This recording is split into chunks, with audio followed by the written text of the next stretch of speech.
On commence. Bonjour à tous, chers amis. Parachat de la semaine, la Parachat Vayeler. Deux parachutes nous avons cette semaine, Nitzavim et Vayeler. Et dans ces deux parachutes que nous avons, il y a deux grands sujets, si on peut dire. La Parachat, bien sûr, de Nitzavim, c'est la Parachat avec laquelle on se prépare à Rosh Hashanah. Mais c'est surtout la mitzvah de Hakel qu'on nous parle chaque année. Alors cette année, ça ne nous concerne pas tellement, c'était plutôt l'année dernière. L'année du rassemblement, tous les 7 ans en Israël. Et on a la mitzvah d'écrire un Sefer Torah. Et c'est ce qu'on va voir aujourd'hui, les détails sur cette mitzvah qui est peu connue. De 7 ans Non, pas de les 7 ans. Mitzvah de la Torah qui te dit, on va voir dans les détails qu'est-ce que c'était cette mitzvah, comment on met cette mitzvah en application aujourd'hui, parce que concrètement, on sait très bien que pas tout le peuple juif, pas tout le monde aujourd'hui écrit un Sefer Torah. Alors d'où ça vient cette mitzvah? Qu'est-ce que ça nous parle? Qu'est-ce qu'on fait avec cette mitzvah, etc. Mais tout d'abord, pourquoi le peuple juif est appelé le peuple du livre? Pourquoi à chaque fois que nos ennemis ont voulu faire du mal au peuple juif, ont toujours se sont attaqués au livre, en plein Paris, brûler le Talmud, etc., dans tous les autres livres, dans toutes les autres époques noires du peuple juif, il fallait toujours brûler les livres du peuple. Qu'est-ce qu'on a avec le livre? Pourquoi on est stigmatisé, peuple du livre? Et qu'est-ce qu'on a? Bien sûr qu'on a reçu la Torah, etc. Mais quelle particularité nous tenons avec le livre et quelle mitzvah particulière nous avons en termes d'écrire un livre de Torah?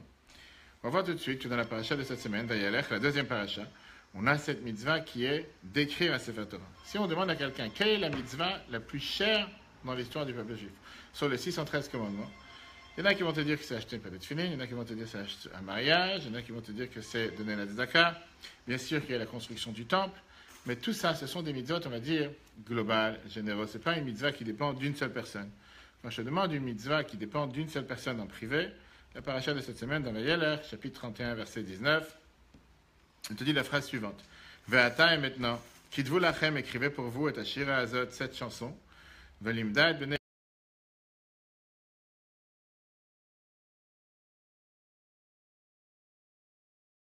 Kolomar, ça veut dire Katavnu et Torah sheyesh ba shir hazo.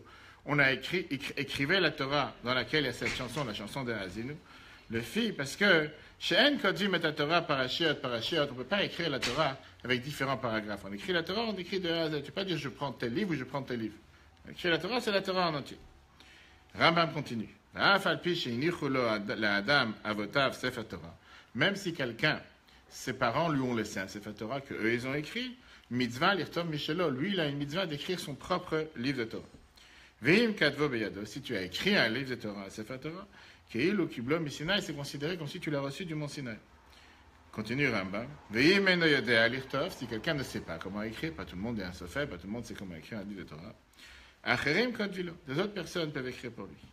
Vechol amagia Sefer Torah, tout celui qui corrige un Sefer Torah, afilu ot achad, même une seule lettre, areu keilu kadvo kulo, c'est considéré comme s'il a totalement écrit tout le livre de la Torah. C'est-à-dire que si tu as écrit une lettre dans un Sefer Torah, c'est considéré comme si tu as écrit tout le Sefer Torah.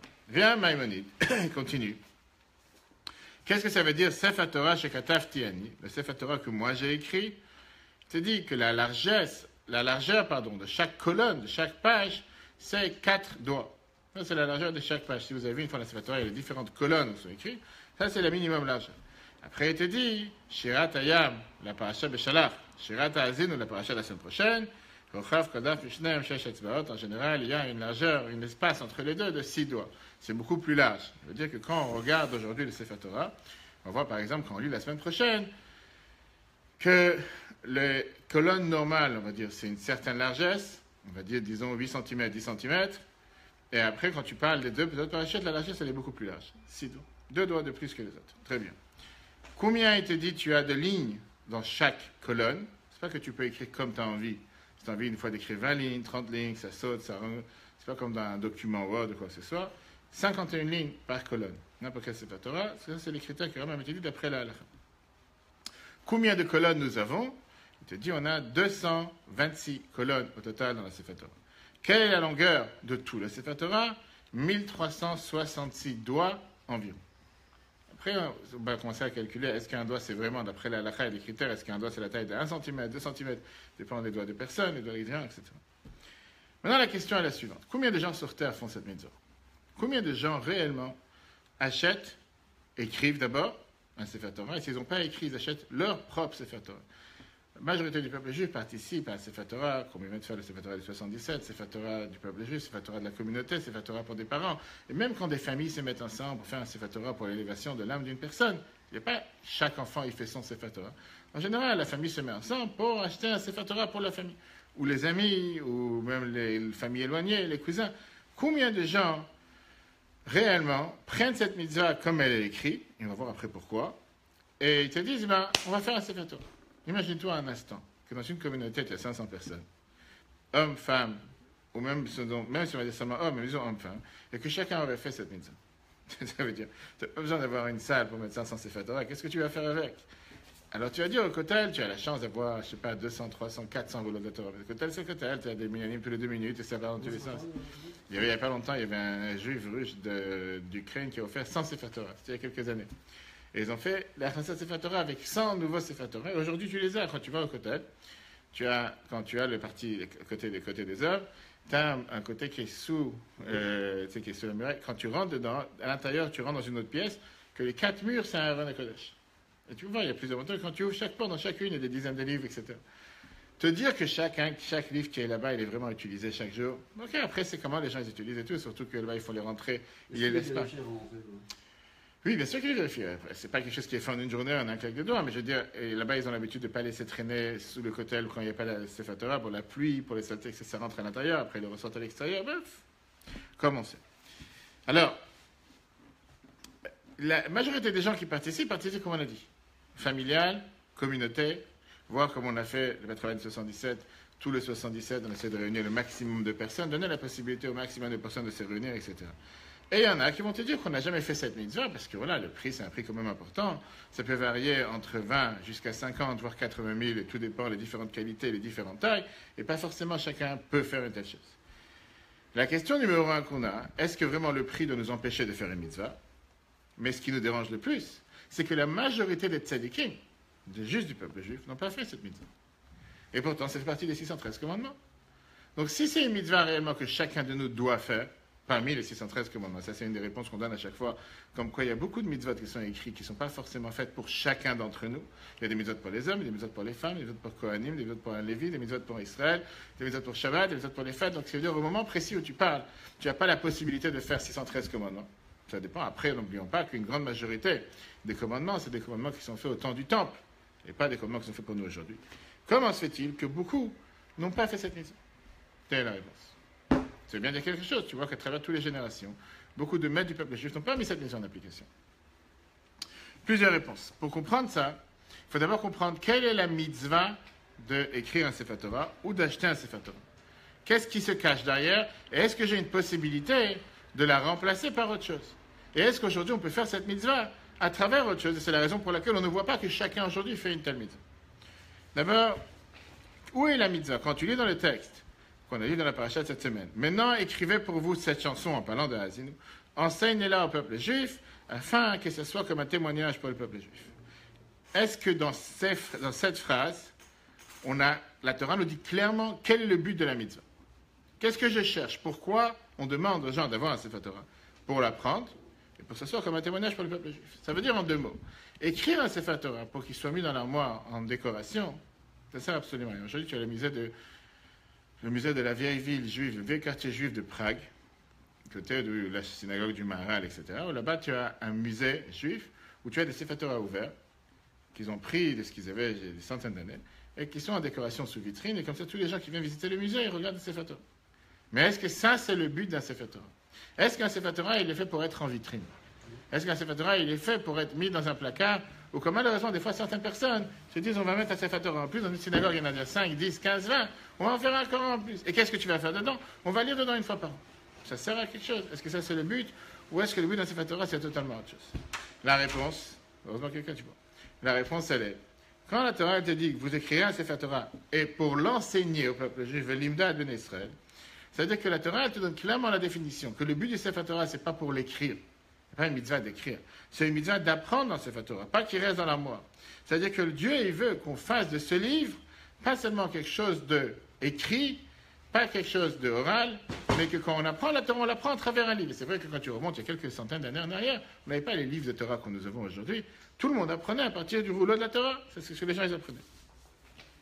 Rentrons même dans le débat. Est-ce que c'est mieux d'apprendre par écrit ou c'est mieux d'apprendre en oral? Apprendre la Torah, c'est mieux de regarder le texte, d'apprendre à l'intérieur d'un texte ou bien d'apprendre en oral. Il y a plusieurs réponses qui te disent que c'est beaucoup plus important d'apprendre de l'écrit quand tu vois le texte que d'apprendre en oral. Pourquoi? D'abord, on te dit que les lettres te rendent intelligent. Otiot, marquimot, que quelqu'un, il apprend à travers une page, chumash, agmara, peu importe. Par ça qu'il regarde le texte et qu'il regarde les lettres, il a beaucoup plus de facilité à mémoriser, à se rappeler ce qu'il vient de lire, parce qu'il vient de lire, c'est pas juste quelque chose qu'il a entendu. Tu lis n'importe quel document, quand tu l'as lu, c'est devant tes yeux, tu te rappelles où tu as lu la première page, la deuxième page, la troisième page, etc. Donc ça, c'est numéro un. C'est toujours important de regarder le texte. Deuxièmement, apprendre dans l'intérieur d'un texte, ça t'évite de faire des erreurs. Parce que tu peux toujours regarder la source originale, d'où ça vient, d'où vient le texte, et comment on peut savoir, qu'est-ce que j'ai écrit, est-ce que ce que j'ai appris, c'est sans erreur ou avec des erreurs. Bien, les Chachamim nous disent la chose suivante, que quand quelqu'un il apprend et il lit à l'intérieur d'un texte, il est garanti de ne pas oublier. La phrase que la Torah elle emploie, c'est Alomen mitoch hasefer, celui qui apprend à travers un livre, l'ob yumera meshkar, pas rapidement il va oublier. Le fait de lire, donc on voit qu'il y a beaucoup de bienfaits de lire et apprendre à travers un texte. C'est vrai que quand tu donnes des cours et des conférences, tu as beaucoup de gens qui tu demandes à chaque fois les choix. Est-ce que les gens préfèrent avoir par écrit sur texte avec un support ou sans support? Il y a beaucoup de gens qui n'ont pas la patience de suivre sur un support. Beaucoup de gens ne veulent pas suivre avec un support. Beaucoup de gens préfèrent écouter en oral, c'est beaucoup plus simple. De l'autre côté, des gens qui peut-être ils veulent après réviser le cours, pouvoir revoir. Ils veulent avoir le support pour pouvoir se dire où était telle phrase, où était tel endroit, etc. Maintenant, la question qui nous parle aujourd'hui, est-ce que aujourd'hui, concrètement, nous apprenons la Torah du rouleau de la Torah? La réalité, elle est que, comme on va tout de suite voir d'après la halakha, plusieurs décisionnaires interdisent de lire dans le Sefer Torah, à part certains moments qu'on doit les lire en public. Lundi matin, jeudi matin, samedi matin, samedi après-midi, après les fêtes, etc. Mais sans ça, pourquoi? Pour deux raisons. D'abord parce qu'aujourd'hui, nous avons la possibilité d'apprendre des autres livres, des centaines de milliers de livres qui existent. Et deuxièmement, la Drisha vient de dire le fait que ça risque de minimiser l'honneur qu'on donne à Sefer Torah. Ça devient banal, on le sort n'importe comment, on le laisse n'importe comment, on laisse ouvert, tu prends un livre, tu bois un café, tu as fait une tâche. Alors qu'avec un Sefer Torah, il y a un minimum de respect qu'on doit avoir. Et comme on doit avoir un minimum de respect, automatiquement, on ne va pas le sortir n'importe comment. Ça, c'est numéro un. Donc, si aujourd'hui, on se dit que la mitzvah originale était d'écrire un Sefer Torah pour apprendre du Sefer Torah, c'est vrai qu'on a dit que c'est une importance d'apprendre d'un livre pour les différentes raisons, ne pas oublier, se rappeler, etc. Mais c'est une déviation de la mitzvah originale, parce que la mitzvah originale était d'écrire un Sefer Torah pour y apprendre. Aujourd'hui, effectivement, on écrit un Sefer Torah, pas tout le monde, mais en aucun cas, même ceux qui ont écrit leur propre Sefer Torah ne se mettent pas à lire dedans tous les jours ou à l'apprendre à la maison ou quoi que ce soit. Pas seulement qu'on ne lit pas tout le temps, même en privé, on ne lit pas dans un Sefer Torah. Quelqu'un qui n'a pas un minyan ou que les personnes ne sont pas là, il n'a pas un devoir ou une vocation de sortir un Sefer Torah et de commencer à lire du Sefer Torah. Donc la grande majorité de l'étude que nous faisons aujourd'hui, c'est une étude qui est faite des autres livres et qui n'est pas faite du Sefer Torah. Quelle est la raison? Il faut comprendre le grand changement qu'il y a eu entre les générations précédentes et notre génération, la génération de Moshe et notre génération, comme on va tout de suite voir, dans le Shulchan Aruch, le Code des lois juifs lui-même nous donne que cette génération a fait la différence. Pourquoi à l'époque on apprenait dans un Sefer Torah, alors qu'aujourd'hui on n'apprend pas dans un Sefer Torah, on apprend des autres livres. Viens le Shulchan Aruch te dit la chose suivante. Autant des gens du Talmud. Les seuls livres qu'on avait par écrit, c'était les 24 livres, qui sont la Bible. Torah, Nevi'im et Ktuvim, les prophètes et les écrits. Avalot Torah Sheba'al Peh, il n'y avait pas la Torah orale. Il n'y avait pas non plus toutes les bénédictions et toutes les prières que les sages ont instaurées. Et là, Yuba'al Peh, tout était en oral. Et même les 24 livres, comme la Megillah d'Esther, Ruth, Kohelet, etc., ils n'étaient pas écrits dans un livre. Elle a alors, il devait être écrit sur une peau d'animal kasher, Biktav Ashur, avec la fameuse écriture qu'on écrit le Sefer Torah, les Tfilin et les Mezuzot, et en hébreu. Ça, c'était les critères avec lesquels on pouvait écrire la Torah. Avant, rien d'autre. Avant l'Arshav. Tu dis, mais maintenant. Qu'est-ce que ça veut dire maintenant? Tant le Shulchan Aruch, déjà, ça veut dire on parle déjà il y a plus de 500 ans, et le Shulchan Aruch d'Admor HaZakan, il y a environ 250 ans. Mishum et la Asot Lashem et Terufiru Toratecha. Puisqu'on est arrivé à un moment où on doit enseigner la Torah, et donner la possibilité à tout le monde de pouvoir apprendre la Torah. Et si on n'allait pas enlever, on va dire, cette restriction ou ces limites qui existaient à l'époque, les gens n'auraient pas appris la Torah. Donc le Shulchan Aruch, le code de loi juif te dit, et Tiru, Lirtov, Kol Asfarim, on a permis d'écrire tous les livres, Afilu Shal Torah Be'al Peh, même la Torah orale, Chol brachot v'atfilah, toutes les bénédictions et toutes les prières, tout est écrit aujourd'hui. Pourquoi? Parce qu'aujourd'hui, le cœur a diminué. Qu'est-ce que ça veut dire? Aujourd'hui, on n'a pas là forcément la manière de se concentrer quand on prie. Donc, on préfère avoir un support et un livre pour se rappeler qu'est-ce qu'on fait. Et deuxièmement, parce que Nitrabé Ashira, on oublie. Aujourd'hui, tu dis à quelqu'un, dis-moi la prière de Kippour. Il n'est pas capable de te dire toute la prière de Kippour, de A à Z. Mais la prière de tous les jours, que quelqu'un prie tous les jours et il est habitué à le dire. Des fois, il va se confondre entre si c'est lundi, mardi, tel jour. Tu as un support, tu as un livre, tu sais ce que tu dois dire, tu sais quelle page tu retiens, qu'est-ce que tu dois faire. C'est la même raison pourquoi aujourd'hui on t'a autorisé à écrire les 24 livres avec la traduction. Alors à l'époque on avait la traduction araméenne, dans le Kelus, etc. Avec n'importe quel langage qu'on veut la traduire, n'importe quel type d'écriture. C'est pour ça qu'aujourd'hui les Sefer Torah, tous les livres de Torah que nous avons, c'est pas du parchemin, c'est pas forcément écrit avec une plume, c'est pas écrit comme un Sefer Torah devait être écrit. Et le point principal que le Shulchan Aruch te termine, parce qu'aujourd'hui pas tout le monde comprend l'hébreu. Ça c'est un autre point. Et il te termine avec une dernière raison. Pas tout le monde a l'argent pour acheter du parchemin. Imagine qu'on te dit que la seule manière d'apprendre la Torah aujourd'hui, c'est combien de gens auraient été capables, pas seulement de le faire, mais de le comprendre ce qu'ils sont en train de faire. Et pas tout le monde aurait pu accéder à l'étude de la Torah. C'est la raison pour laquelle on a enlevé, on va dire, toutes ces différentes restrictions. Très bien. Puisque maintenant on est le côté inverse, puisque aujourd'hui, on va dire 99% du peuple juif apprend la Torah par des livres tout courts que nous avons, sur du papier, imprimés par des impressions, que ce soit même des livres digitales aujourd'hui, que ce soit un sidour digital, que ce soit la Torah digitale sur l'iPhone ou n'importe quel autre instrument. Est-ce qu'on a toujours cette mitzvah d'écrire un Sefer Torah? Est-ce que cette mitzvah n'a pas sauté? Est-ce que cette mitzvah n'a pas été enlevée? Et là est le paradoxe et la réponse avec la paracha de cette semaine. Puisque le but d'écrire la Torah, c'est quoi? Pour pouvoir apprendre dedans. On est bien obligé de dire qu'il y a une énorme différence entre la manière comment on a appris la Torah et le devoir d'apprendre la Torah au temps de Moïse et le devoir d'apprendre la Torah dans notre génération. Au temps de Moïse, l'étude de la Torah journalière se faisait que par un Sefer Torah et rien d'autre. Parce que les autres parties d'études étaient faites en oral. Et donc l'obligation était que chacun devait ou se procurer un Sefer Torah ou écrire un Sefer Torah pour pouvoir apprendre du Sefer Torah. Un exemple, c'est écrit dans la Gemara Yoma, page 70a, la prière de Kippour, à l'époque. Et la Gemara, elle te dit que chacun avait son Sefer Torah. Tanu Rabbanan, je lis la Gemara, la dit la chose suivante. Toutes les prières, Rina, Trila, Bakasha, toutes les supplications, les demandes, on demandait à Dieu que le peuple juif devait être libéré et on terminait avec Shomei Atfila. Ça, c'était, si tu veux, la prière générale, que Dieu exauce toutes nos prières, que tout le monde disait ensemble. Et après ça, chacun amenait le Sefer Torah de chez lui pour pouvoir le lire à l'intérieur les jours de Kippour. C'est ce qu'il faisait à l'époque. Il y avait la prière globale, 2 phrases, 3 phrases, et après chacun devait se mettre à apprendre. Passons de génération, nous ne sommes plus en 2448, nous sommes aujourd'hui en 5777, puisqu'aujourd'hui l'étude journalière ne se fait plus d'un Sefer Torah, mais officielle, elle se fait des autres livres, tous les livres de Kodesh que nous avons. On est quitte avec la mitzvah du Sefer Torah, ou quand on achète, ou quand on écrit des autres livres, donner la possibilité d'imprimer des livres de Torah, etc., et pas forcément un rouleau de la Torah. Et d'ailleurs, c'est ce qui est écrit dans différents décisionnaires, qu'au contraire, la mitzvah, aujourd'hui, elle est seulement sur des livres d'études, et pas sur un Sefer Torah. Pourquoi? Comme on l'a dit tout à l'heure, parce qu'aujourd'hui, personne apprend d'un Sefer Torah. Et le but de cette mitzvah, c'était d'écrire pour pouvoir y apprendre. Écrire un Sefer Torah sans jamais l'utiliser, ça ne sert absolument à rien, tu n'as pas fait la mitzvah. Alors qu'aujourd'hui, quand tu vas sponsoriser l'impression d'un livre d'études, ou donner la possibilité à des gens d'offrir des livres d'études pour des gens avec le nom de telle ou telle personne, grâce à ça, les gens ils se mettent à apprendre. Ça, c'est la mitzvah d'avoir un Sefer Torah pour pouvoir apprendre. Ça, c'est le Rosh, au début des lois de Sefer Torah, Shulchan Aruch, le texte. Il te dit clairement, Bedorat HaRishonim, dans les premières générations, Shayu Kodvim Sefer Torah, ils avaient l'habitude d'écrire un Sefer Torah, l'homme d'Imbo, on apprenait dedans. Avalaïd, là, même maintenant. Chez Kodvim Sefer Torah, qu'on écrit un rouleau de la Torah. On le met dans les synagogues, les krot bo berabim pour lire publiquement dans la Torah. Mitzvah tasset, c'est une mitzvah positive sur chacun d'entre nous, Ashayadom Asagat, qu'il a les moyens. L'irtov d'écrire, qu'est-ce que ça veut dire d'écrire? De se procurer, on va tout de suite voir. Les Chamisha Chumshe Torah, les 5 livres de la Torah, la Mishnah, la Gemara, les commentaires, pour apprendre dedans, lui et ses enfants, parce que la mitzvah d'écrire un Sefer Torah, c'était l'ilmod, d'apprendre, comme on vient de voir. Le but n'était pas d'écrire, le but c'était d'apprendre.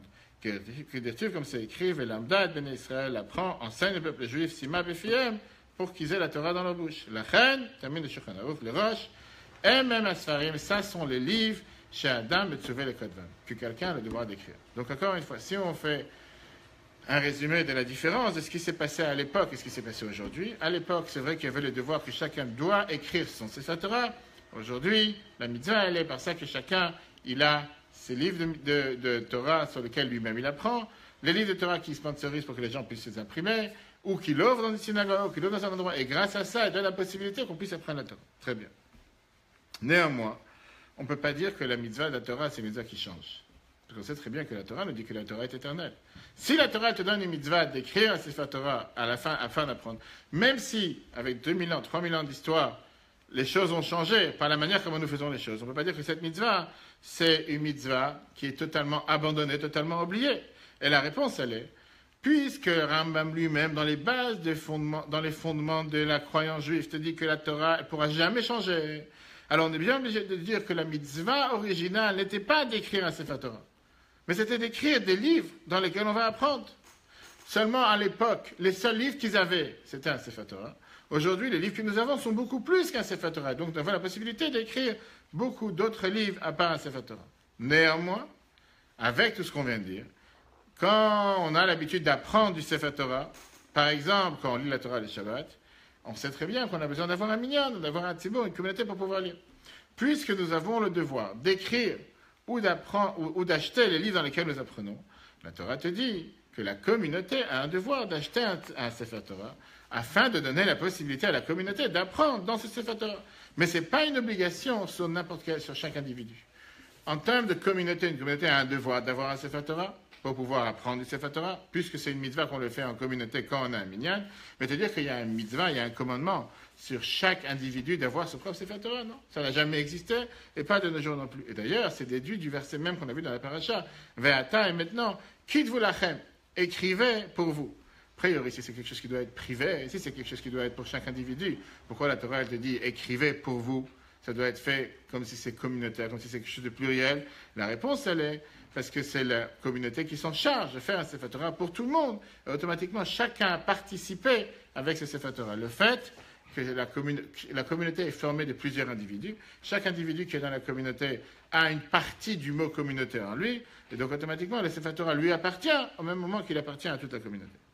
Quel enseignement on a pour nous concrètement dans la vie de tous les jours? Bien sûr que tout d'abord, c'est un ido mitzvah, c'est une belle mitzvah pour quelqu'un qui veut écrire un Sefer Torah, qui veut acheter un Sefer Torah. Pourquoi pas?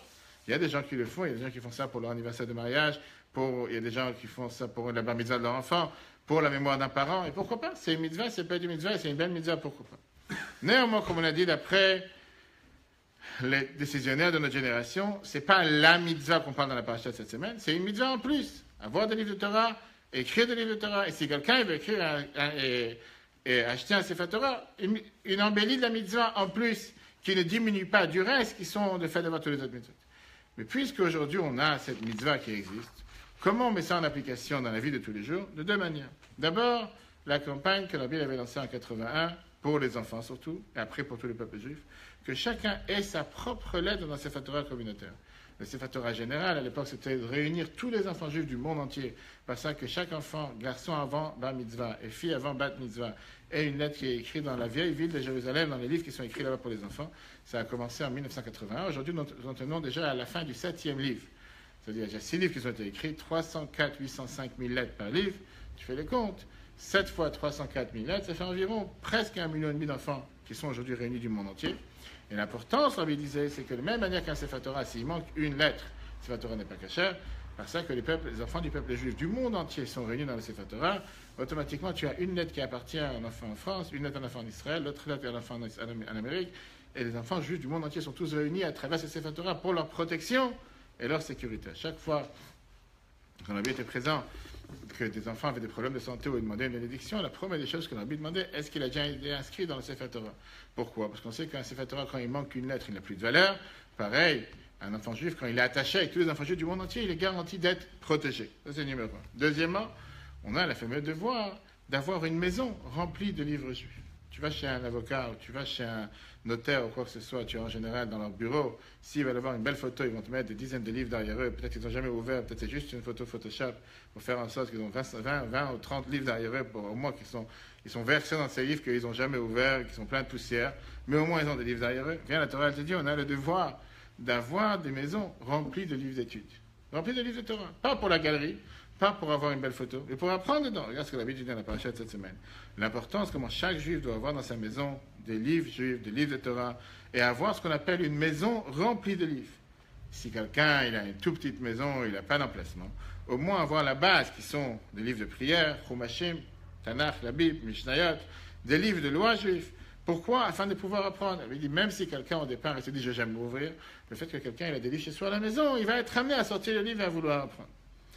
Dans la voiture, on a l'habitude de mettre aussi un chitat, c'est le livre dans lequel on a le Chumash, Télim, Tania et le Siddur. Tu vois la raison derrière l'idée, c'est de transformer le bureau dans lequel on met un chitat, la cuisine dans laquelle on met un livre, que n'importe quel lieu qui est un lieu qui est considéré dans le monde comme un lieu pur et simple, objet matériel, transformer ça en objet de Kedusha, en objet de sainteté.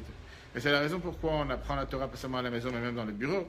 On apprend la Torah même quand on est dans son bureau avec un livre, quand on est dans les embouteillages, sans le livre qu'on a dans la voiture. Alors aujourd'hui, c'est vrai qu'on a déjà des livres digitaux qu'on peut utiliser dans la semaine, pas Shabbat. Mais l'important, c'est lui que n'importe quel moment qu'un juif il peut prendre un livre et ouvrir et utiliser, enrichir ses connaissances. Avec ça, il accomplit et la mitzvah d'apprendre la Torah, et la mitzvah qu'on voit dans la paracha de cette semaine d'avoir ses propres livres. Il y a une fois quelqu'un qui était dans son petit commerce en Ukraine, et il avait des livres de Torah, il avait toute une étagère avec des livres, et en général, il était en train d'apprendre entre que les clients, ils arrivent, etc. Une fois, un client, il arrive et il lui demande la question en disant, pourquoi tu amènes des livres ici? C'est pas une synagogue, c'est pas une maison d'études, c'est pas une yeshiva. Regarde les livres dans une maison d'études, ici c'est du commerce, c'est venu pour travailler. Et il lui dit la chose suivante, il dit, puisque quand je prie au bon Dieu tous les jours, en plein prière, je pense à mon commerce, c'est pas grave si pendant que je suis en plein dans mes affaires, je pense aussi à Dieu de temps en temps. C'est le jour où je pourrais séparer, comme on dit, des fois des gens disent, on ne mélange pas la religion et l'État. C'est deux choses différentes. Les affaires, c'est les affaires, la religion, c'est la religion. Mais il dit, pendant que je prie, je pense qu'à mes affaires. Alors pendant que je fais des affaires, je peux aussi penser au bon Dieu. Et au contraire, la Torah te dit que ça amène une bracha. Quand quelqu'un il attend un rendez-vous de dire un psaume, quand quelqu'un il attend dans l'embouteillage de faire un psaume, n'importe quel endroit et n'importe quelle fois qu'on peut être connecté avec des livres de Torah, c'est important. Particulièrement quand on est avant Rosh Hashanah, on sait qu'avant Rosh Hashanah, on doit prendre à chaque fois des bonnes décisions. La Torah nous dit que c'est important de se dire que si Dieu nous a donné la possibilité de pouvoir apprendre, ne pas se rendre quitte avec minimum syndical, apprendre une fois le matin, une fois le soir, comme certains se rendent quitte avec, et c'est tout à fait bien. Mais si quelqu'un peut investir et apprendre, se dire qu'il n'y a pas une semaine que je n'ai pas un cours de Torah, qu'il n'y a pas une semaine que j'apprends en plus, surtout qu'aujourd'hui on a l'avantage avec tous les moyens technologiques qui existent, que quelqu'un il peut être à 10 000 km de séparation et il peut écouter un shiur en direct, comme certains écoutent, il peut écouter un replay, après il y a vraiment tout à notre portée pour faire en sorte d'enrichir nos connaissances. Que Dieu fasse que grâce à ça, on mérite d'avoir une nouvelle année, plein de bonheur, plein de santé, plein d'études. Et grâce à l'étude, on enrichit les connaissances. Et quand on enrichit les connaissances, on investit encore plus dans la pratique. Et la pratique des mitzvot devient différente. Parce qu'on comprend ce qu'on fait, on comprend le sens de ce qu'on fait, et ça nous amène à vouloir faire encore plus. Que ce soit une Shana Tova à tous. Je ne sais pas si vous avez déjà écouté le chauffeur aujourd'hui? Le chauffeur, pas aujourd'hui. On va sonner le chauffeur, que Dieu fasse que ça amène toutes les bénédictions pour chacun, matériellement, spirituellement, à toujours être à l'heure. Hop. Tu vois?